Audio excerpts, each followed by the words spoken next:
हाँ हाँ,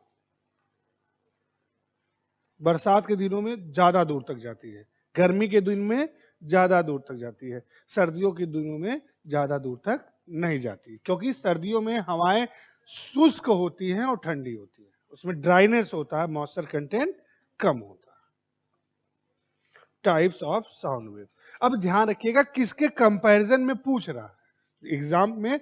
हमेशा किसी भी सवाल का आंसर अकॉर्डिंग टू ऑप्शन होता है, ध्यान रखिएगा। ध्वनि तरंगों के प्रकार।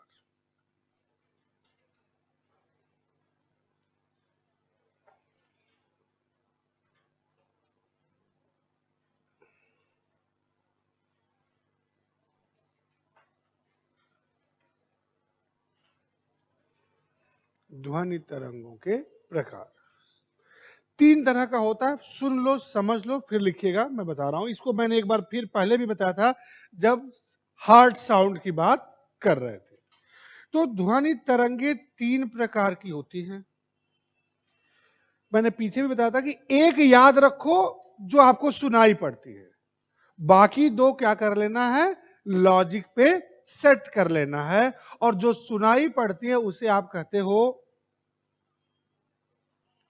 ऑडिबल और सोनिक साउंड वेव, हिंदी में कहते हैं श्रव्य ध्वनि तरंग। एक और होती है जिसको आप कहते हो इंफ्रासोनिक साउंड वेव, अपश्रव्य ध्वनि तरंग। और तीसरा होती है अल्ट्रासोनिक साउंड वेव, पराश्रव्य ध्वनि तरंग।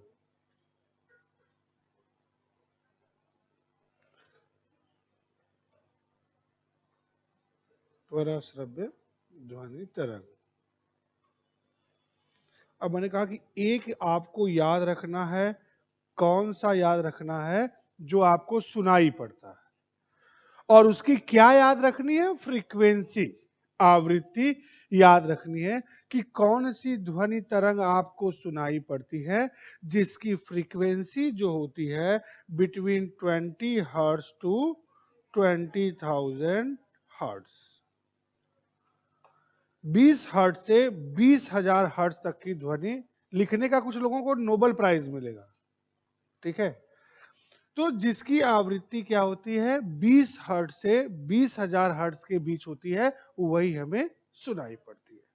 यानी सुनने की अधिकतम लिमिट क्या है, 20,000 है, और न्यूनतम लिमिट क्या है, 20।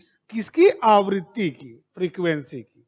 20,000 अधिकतम है जो सुन सकते हो, तो उससे अधिक हो गया, उससे अधिक हो गया, अधिकतम से दूर गया, परे चला गया। किसकी से परे चला गया, श्रव्य की सीमा से परे चला गया। श्रव्य क्या है, 20,000 है, 20,000 के बियॉन्ड चला गया, श्रव्य की सीमा से परे चला गया, इसीलिए नाम होता है अल्ट्रासोनिक पराश्रव्य। यानी ये क्या हो गया, मोर देन 20,000 हर्ट्ज, यानी इसकी आवृत्ति जो होगी 20,000 हर्ट्ज से अधिक। 20,000 हर्ट्ज से अधिक यानी श्रव्य की सीमा से अधिक हो गया, श्रव्य की सीमा से परे चला गया, दूर चला गया, इसीलिए उसे कहते हैं पराश्रव्य। यानी परा मतलब परे चला गया, दूर चला गया। किससे दूर चला गया, श्रव्य, श्रव्य की सीमा से दूर चला गया, इसलिए इसे कहते हैं पराश्रव्य ध्वनि तरंग। श्रव्य की सीमा से कम हो गया, श्रव्य की सीमा से कम होने का मतलब न्यूनतम सीमा से कम हो गया। तो न्यूनतम सीमा कितनी है, 20,000, 20 हर्ट्ज। तो 20 से कम हो गया तो उसे कहते हैं अप हो गया। अप मतलब होता है कम होना। तो 20 से कम हो गया, श्रव्य की सीमा से कम हो गया, इसीलिए उसे कहते हैं क्या, अपश्रव्य, इंफ्रासोनिक। तो ये हो गया क्या, लेस देन 20 हर्ट्ज। तो तीन तरह की ध्वनि होती है। एक याद कर लो, सोनिक जो हमें सुनाई पड़ती है जिसकी सीमा होती है 20 से 20,000। तो श्रव्य की सीमा से कम हो गया तो अप हो गया तो अपश्रव्य कहेंगे।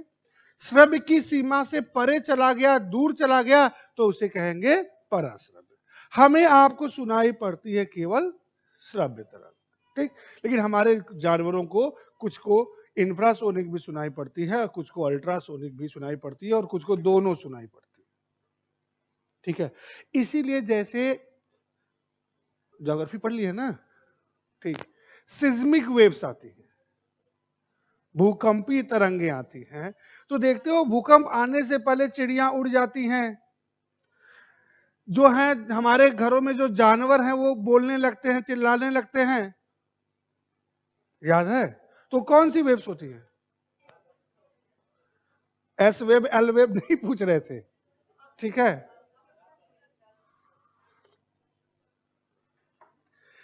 चलो जो आप जानते हो वो भूगोल से नहीं रिलेट करेंगे, कंफ्यूज मत होइए। तो ये इंफ्रासोनिक साउंड वेव हमारे शरीर में कहां से होता है? आपके दिल की आवाज जो है, जो दिल की आवाज है, साउंड ऑफ हार्ट जो है, वो क्या है? इंफ्रासोनिक है। और इसे सुनने के लिए हमें एक विशेष यंत्र की जरूरत पड़ती है, उस यंत्र को क्या कहते हैं? स्टेथोस्कोप, आम बोलचाल की भाषा में आला कहते हैं, ठीक। तो ये लिख लीजिए, एग्जाम्पल लिखना चाहें तो हार्ट साउंड, और ये जो है आपका साउंड। हमारे एग्जाम में सबसे ज्यादा यूजफुल चीज है अल्ट्रासोनिक, खूब पूछा जाता है, तो उसको हम डिटेल करते हैं। पहले आप इतना तीनों लिख लीजिए।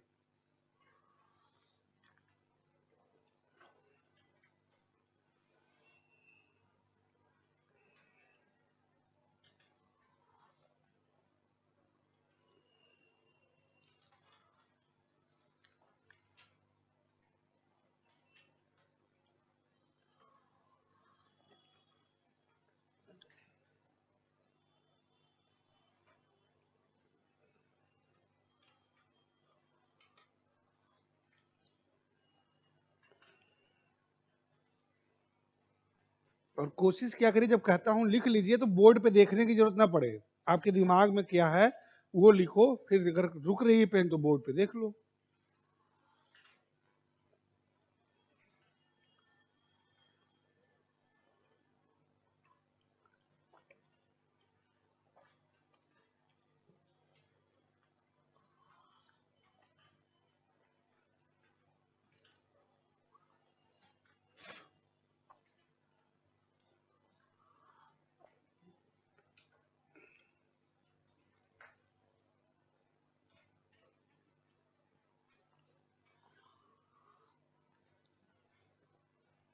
हो गया?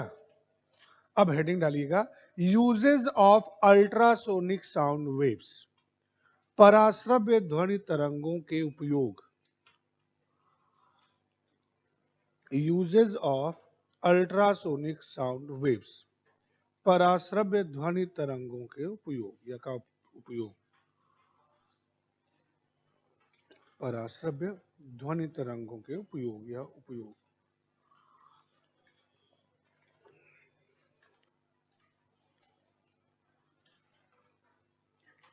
पॉइंट वाइज लिखना है, ठीक है। लिखिएगा, इन sending signals in specific direction, किसी विशेष दिशा में संकेत भेजने में। इन sending signals in specific directions. देखिए ऐसे क्या होता है कि कहीं संकेत, किसी को बुलाना है, मैं चाहता हूं कि जो लास्ट ब्रेंच पे है उनको मैं कोई बात बताऊं और बीच वाले न सुन पाए, तो नॉर्मल अगर साउंड वेव्स में मैं बुलाऊंगा या जो बात उनको बताऊंगा सब सुनोगे, तो मैं क्या करता हूं, मोडेम का इस्तेमाल करता हूं। मोडेम नाम सुने होंगे, मॉड्यूलेटर, डीमॉड्यूलेटर, ठीक। तो जो मेरी यहां मैं साउंड वेव प्रोड्यूस कर रहा हूं, ऑडिबल साउंड वेव्स, मोडेम क्या करेगा, उसकी फ्रीक्वेंसी इंक्रीज कर देगा। तो जो मैंने ऑडिबल साउंड वेव्स थी उसकी फ्रीक्वेंसी इंक्रीज कर दिया, मतलब अल्ट्रासोनिक साउंड वेव्स में कन्वर्ट कर दिया।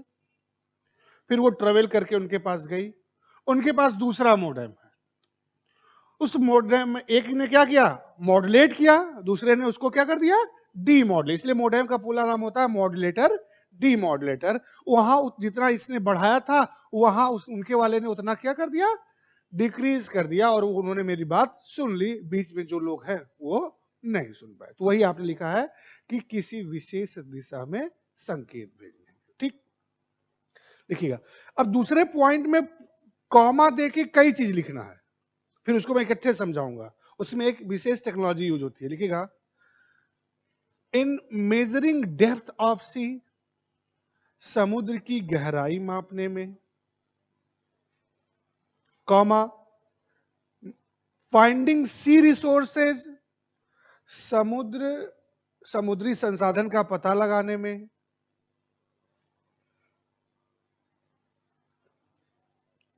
तो फाइंडिंग सी रिसोर्सेज या ओशन रिसोर्सेज, ओशनिक रिसोर्सेज जिसको बोलते हो, ठीक है।